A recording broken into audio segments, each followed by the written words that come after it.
আসসালামু আলাইকুম বন্ধুরা, আজকে তোমাদের সাথে শেয়ার করব ডিম আলু দিয়ে মুচমুচে একটা চপ অথবা নাস্তার রেসিপি।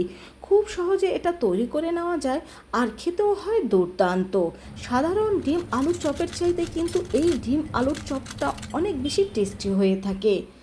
তো চলে যাচ্ছি রেসিপিতে। এখানে আমি ছোট সাইজের 3টা আলু সিদ্ধ নিয়ে নিয়েছি আর 2টা ডিম সিদ্ধ নিয়ে নিয়েছি।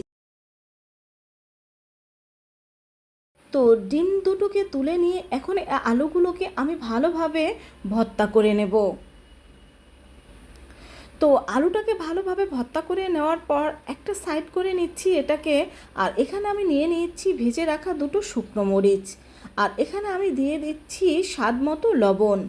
এখন এই লবণটা দিয়ে এই মরিচটাকে আমি ভালোভাবে গুঁড়া করে নিচ্ছি। তো মরিচটা গুঁড়া করে নেওয়ার পর এখন এখানে আমি নিয়েছি পেঁয়াজ ও কাঁচামরিচ। এই পেঁয়াজ ও কাঁচামরিচ কিন্তু আমি ভেজে নিয়েছি সামান্য। এটা ভেজে ব্যবহার করলে এই আলু ভর্তার টেস্ট কিন্তু অনেক ভালো হয়, তবে আপনারা চাইলে কাঁচাটাও ব্যবহার করতে পারেন। দিয়ে দিচ্ছি কিছু ধনিয়া পাতা কুচি, আর এখানে দিয়ে দিচ্ছি আমি ম্যাজিক মশলা, আর দিয়ে দেবো 1 চিমটির মতো গরম মশলা। এখন এই সব উপকরণগুলোর সাথে এই আলু ভর্তাটাকে আমি ভালোভাবে মিশিয়ে নিচ্ছি। তো এই আলুটাকে ভালোভাবে ভর্তা করে নেওয়ার পর এখন এটাকে এক সাইড করে রেখে আমরা যে 2টো সিদ্ধ ডিম নিয়েছিলাম সেই ডিম দুটোকে আমরা কেটে নেব। আর একটা ডিম দিয়ে আমাদের মোট 4টা চপ অথবা নাস্তা তৈরি হবে। তো দেখতে পেলে আমি ডিমটাকে কিভাবে 4 ভাগে ভাগ করে নিয়েছি।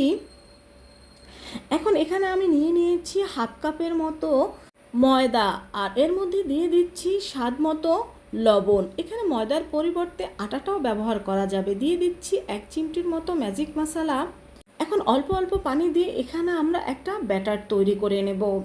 আর এই ব্যাটারটা আমরা ঠিক যেভাবে আলুর চপগুলো বেসনে ডুবিয়ে ভেজে নেই, ঠিক সেভাবে এই ব্যাটারটা তৈরি করে নিতে হবে। তো আমাদের ব্যাটারটা কিন্তু তৈরি হয়ে গিয়েছে, আর দেখতেই পাচ্ছ এর ঘনত্বটা কীরকম।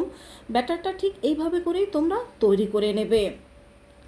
এখন এখানে আমি নিয়ে নিয়েছি 1 প্যাকেট ম্যাগি নুডলস। এই নুডলসটাকে আমি ভালোভাবে গুঁড়া করে নেব। তবে এখানে কিন্তু 1 প্যাকেট নুডলসে আমার হয়নি, আমার পরবর্তীতে আরও 1 প্যাকেট নুডলস লেগেছিল। নুডলসটা গুঁড়া করে আমি একটা পাত্রে ঢেলে নিচ্ছি। তো যে ডিমগুলো আমরা কেটে রেখেছিলাম সেই ডিমগুলো থেকে একটা একটা পিস করে এইভাবে করে আমরা ডিম নেব। আর এইভাবে এই আলুটা দিয়ে এই ডিমটাকে ভালোভাবে আমরা কভার করে নেব। এভাবে আলু দিয়ে ডিমটাকে কভার করে নিয়ে আমরা চপগুলো তৈরি করে নেব। তো ডিমটাকে আমি ভালোভাবে আলু দিয়ে এইভাবে করে ঢেকে দিচ্ছি, দেখতেই পাচ্ছেন। তো একটা চপ আমাদের তৈরি হয়ে গিয়েছে। একইভাবে আমি এখানে 8টা চপ কিন্তু তৈরি করে নিয়েছি। এখন প্রথমে এটাকে কোট করে নেওয়ার জন্য সেই ময়দার ব্যাটারের মধ্যে এটাকে আমরা ডুবিয়ে নেব। এখন একটা কাঁটা চামচের সাহায্যে আমরা এটাকে তুলে নেব, কারণ এর মধ্যে যে বাড়তি ব্যাটারটা লেগে থাকবে সেটা খুব সহজেই ঝরে পড়বে।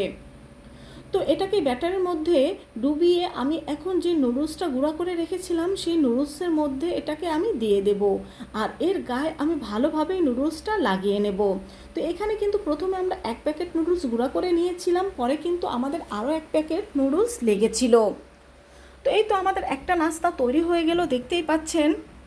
এখন গরম তেলের মধ্যে এই নাস্তা বা চপগুলো আমি দিয়ে দেব। এখানে নুডলসের পরিবর্তে ব্রেড ক্রাম্বসও ব্যবহার করা যাবে, তবে নুডলসটা দিলে কিন্তু বাচ্চারা বেশি পছন্দ করবে। আর নুডলসটা দেওয়ার কারণে কিন্তু এই নাস্তাটা অনেক বেশি মুচমুচে হয় আর খেতেও খুব ভালো লাগে। তো বাচ্চাদের পাশাপাশি কিন্তু এই নাস্তাটা বড়রাও খুব পছন্দ করে থাকে। আর নুডলস দেওয়ার কারণে এর টেস্ট কিন্তু অনেক গুণ বেড়ে যায়। তো বন্ধুরা, দেখতেই পেলে এই আলু ডিমের চপটা বা নাস্তাটা কত সহজভাবে তৈরি করে নেওয়া যায়।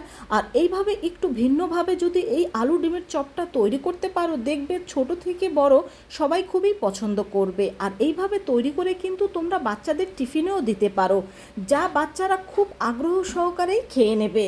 তো এরই মধ্যে আমাদের কিন্তু এই চপ বা নাস্তাগুলো ভাজা হয়ে গিয়েছে, এগুলোকে আমি তুলে নিচ্ছি। তো সব নাস্তাগুলোকে আমি ভেজে নিয়েছি। তো বন্ধুরা, তোমরা কিন্তু প্রত্যেকে আলু ডিমের চপ তৈরি করতে পারো, তবে ভিন্নভাবে যদি এই আলু ডিমের চপটা এইভাবে করে তোমরা তৈরি করে দাও বিকেল বা সকালের নাস্তায় অথবা বাচ্চাদের টিফিনে, দেখবে সবাই খুবই পছন্দ করবে। আর এটা কতটা মুচমুচে হয়েছে তা তো নিশ্চয়ই দেখতে পেয়েছো। আর এটা খেতেও কিন্তু অন্য আলু ডিমের চপের চাইতে অনেক বেশি টেস্টি হয়ে থাকে। তো ভালো লাগলে অবশ্যই আমাকে কমেন্ট করে জানাবে, বাসায় একবার হলেও ট্রাই করবে। তো সবাই ভালো থেকো। আল্লাহ হাফেজ।